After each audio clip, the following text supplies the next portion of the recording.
નમસ્કાર, આપ જોઈ રહ્યા છો નેશન પ્લસ ન્યૂઝ. હું છું આપની સાથે હિરલ પંડ્યા.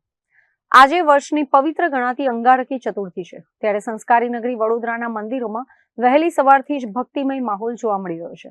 શહેરના ભાવનપુરા સ્થિત ઐતિહાસિક શ્રી સિદ્ધિવિનાયક મંદિરે દાદાના દર્શન કરવા માટે ભક્તોની લાંબી કતારો લાગી છે. વડોદરાના ભાવનપુરામાં આવેલું પુરાણ પ્રસિદ્ધ શ્રી સિદ્ધિવિનાયક મંદિર આજે સવારથી જ ગણપતિ બાપ્પા મોરિયાના જયઘોષથી ગુંજી ઉઠ્યું હતું. અંગારકી ચતુર્થીનો અનેરો સંયોગ હોવાથી હજારો શ્રદ્ધાળુઓ દાદાના ચરણોમાં શીશ ઝુકાવવા પહોંચ્યા હતા. ભક્તોએ બાપ્પાને પ્રિય એવા દુર્વા, લાલ પુષ્પો અને ગોળના લાડુનો ભોગ ધરીને સુખ શાંતિની પ્રાર્થના કરી હતી. સિદ્ધિવિનાયક ભગવાન કી જય. આજે તારીખ 5/5/2026 ને મંગળવારે અંગારિકા ચોથ છે.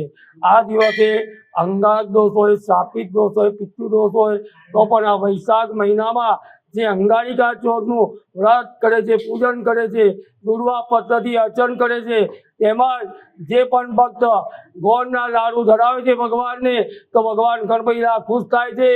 એમાં સવારે 6:30 વાગે કેસર સ્નાન થયું અને સાંજના રાતના 10 ને 19 કલાકે મહાઆરતીનું આયોજન છે. તેમજ મહાપૂજા આખો દિવસ થશે. તેમજ આ દિવસે મહાઆરતીમાં દરેક ભાઈઓ સહકાર આપી અને દર્શનનો અચૂક લાભ લેવો. આગામી તારીખ 17 થી 17/5 આ 15/6 સુધી આપણે આ ભાગવત કથાનું આયોજન રાખ્યું છે. તેથી દરેક ભક્તોને સહકાર આપી અને ભાગવત કથાનું રસપાન કરવા આમંત્રણ છે અને દરેક ભક્તજનોએ લાભ લેવો.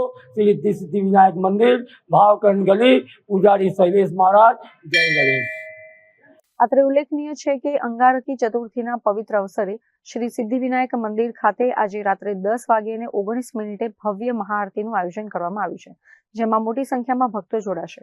જો કે માત્ર અંગારકી ચતુર્થી જ નહીં, પરંતુ આગામી દિવસોમાં પણ ભક્તિની આ સરવાણી ચાલુ રહેશે. મંદિરમાં આગામી 17 મે થી 15 જૂન દરમિયાન ભવ્ય શ્રીમદ ભાગવત કથાનું આયોજન કરવામાં આવ્યું છે. મંદિર ટ્રસ્ટ દ્વારા તમામ ભાવિકોને આ કથા શ્રવણનો લાભ લેવા માટે ભાવભર્યું આમંત્રણ પાઠવવામાં આવ્યું છે. Bureau report, nation plus news, Vadodara. સમાચારોના સતત અપડેટ મેળવવા માટે અમારી નેશન પ્લસ ન્યૂઝની યુટ્યુબ ચેનલને સબસ્ક્રાઇબ કરો, બેલ આઇકન દબાવો અને જોડાયેલા રહો ફેસબુક, ઇન્સ્ટાગ્રામ અને ટ્વિટર પર.